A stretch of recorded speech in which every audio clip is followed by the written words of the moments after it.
नमस्कार साथियों, मैं आपका दोस्त सोनारा फिर आपकी सेवा में हाजिर हूँ। लेकिन आज ज़रा मैं अजीब मूड में हूँ और आज मुझे अपने पुश्तैनी घर को आने की इच्छा हुई।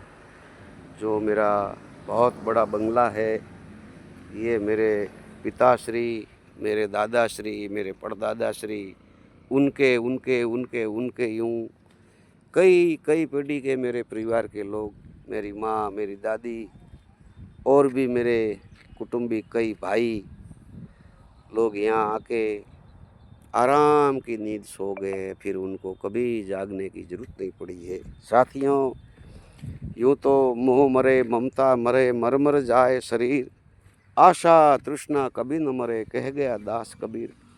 जो झूठा घर है, कुछ दिन का बसेरा है, जो एक तरह से धर्मशाला ही है। उसमें हमारे पता नहीं कौन से दादा आए थे, फिर वो चले गए, फिर उनके आए, फिर वो चले गए, फिर पिताजी आए, वो चले गए, अब हम हैं, हम भी चले जाएंगे। यह है शमशान भूमि, इसको वैकुंठ धाम भी कहा जाता है। असली घर यही है। देखो मेरे गांव की वैकुंठ धाम में बहुत बड़े गहरी गहरी छाया वाले पेड़ है, जहाँ मेरे पूर्वज आराम से नीचे बैठ सकते हैं, आराम कर सकते हैं। यही ओरिजिनल घर है। अंत में यहीं सबको आना है। ये जूठे महल, बंगले, हाथी, घोड़ा, दागीने, सोना, चांदी, ये तो केवल दिखावा है मित्रों। असली घर तो यही है। यहीं आना है और फिर ऐसा आके सो जाना है कि जीवन में कभी जागना ही नहीं है। मज़े की बात देखिए, ये राख है और इस राख में जैसे हमारे चूल्हे में हम कुछ लकड़ी जलाते हैं और धुआं धुआं होके एक बड़ा कढ़ाइया उसकी राख होती है। और यहाँ कई सारी गाड़ी है, कई सारे ट्रैक्टर। ए नहीं वही आई जा भै मार से आई।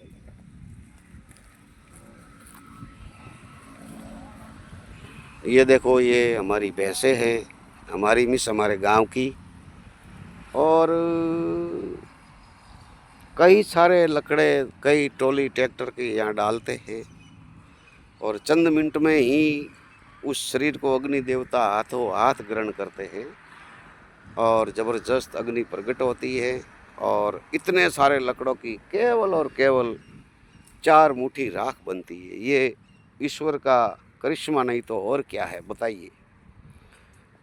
तो कहने वाले ने कहा है, कवि ने, कि जागो रे पंछी तुम जागो, राम नगर की ओर भागो। ये राम का नगर है शमशान भूमि, और कहीं दूर नहीं है। इसको इसीलिए वैकुंठ धाम कहा जाता है। जागो रे पंछी तुम जागो, राम नगर की ओर भागो, जब प्राण पंछीड़ा उड़ जावेला, होंगे सब घर के लोग गेला। जब हम मर जाएंगे उस समय तो परिवार के लोग ऐसा तांडव मचाएंगे, ऐसा तांडव मचाएंगे कि हम देखने वाले ये सोचते हैं कि धरती फट जाएगी या आसमान। झूठ मूठ का रोना धोना ये सब होगा। तो प्राण पंछीड़ा उड़ जाएगा, होंगे सब घर के लोग गेला, बूढ़ा बाबा कोई बोलेला, उठाओ रे बाबा जी की लाश को पहला, नहीं तो मोड़ो हो जावेला। यानी कि आपका जो काल्पनिक घर है, जिसे आप महल बंगला जो भी नाम दे सकते हो, बड़े शानदार ढंग से आपने उसका श्रृंगार किया है, और उसमें जब आप मर जाएंगे, हम मर जाएंगे, तो 5 मिनट भी कोई रहने नहीं देता है। कोशिश ये रहती है फटाफट जल्दी से जल्दी इस ओरिजिनल घर में लाकर सुला देने की। अरे भाई जल्दी करो, देर हो जाएगी।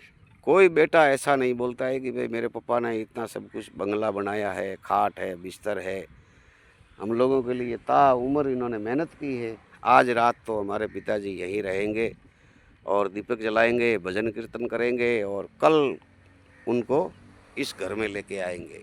ऐसा कोई बेटा भी नहीं कहता है। और जब हम जिंदे रहते हैं तब तो पता नहीं क्या क्या होता। मरने के बाद ये लोगों को, जो जिंदे, उनको इतनी एलर्जी हमारी लाश से हो जाती है कि वे हाथ लगाना भी गंदगी समझते हैं, और हाथ लगाने के बाद स्नान करते हैं सब आके। नहाना धोना स्नान करना यही सब करते हैं। देखो ये सड़ा हुआ कुत्ता, अब इसकी क्या ज़िंदगी है। और स्नान करते हैं क्योंकि मरने के बाद हमारा शरीर इतना दुनियादारी और लोगों के लिए गंदा हो जाता है। फिर कहा है कि प्राण पंछीड़ा उड़ जावेला, होंगे सब घर के लोग गेला, बुढ़ा बाबा कोई बोलेला, उठाओ बाबा सा की लाश ने पहला, नहीं तो मोड़ो हो जावेला। ठीक है ना। फिर कहा है साजो खाटलियो माय मिलने लायो खाटलियो आदो भागो, देख तारा छोरा टाबर ही थन कर दीनो है नागो। यानी कि जो 5,000 का खाट रहता है उस पे हम मर जाते हैं तो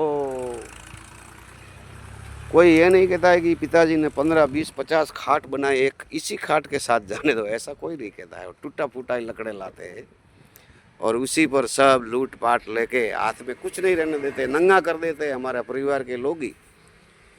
इसलिए कहा गया है कि साजो खाटलियो माय मिलने लायो खाटलियो आदो भागो, देख थारा छोरा टाबर ही थन कर दीनो है नागो। यानी आपके बेटों ने आपको नंगा कर दिया है। फिर टूटी फूटी लकड़ी लेकर देख तेरी अर्थी सजाई, झूठ मूठ के रोते रोते लेकर शमशान भूमि, कुटुंब कबीला और चले हैं बेटे और भाई। 13 दिन का शौक, 12 दिन का शौक मनाया या 11 दिन का शौक मनाया और 12 दिन दबा के मिठाई खाई। अरे मूर्ख पंछी, नकली घर के पीछे तू इतना रोया भागा दौड़ा, भगवान को भूल गया। आखिर में 13 दिन के बाद इसी असली घर में तेरी जीवन और जिंदगी समाई। तो इसीलिए इसका नाम बैकुंठ धाम रखा गया है। मित्रों, भगवान से डरो, मरना हम सबको है, एक दिन समय आने पर मरना ही है और मरेंगे ही।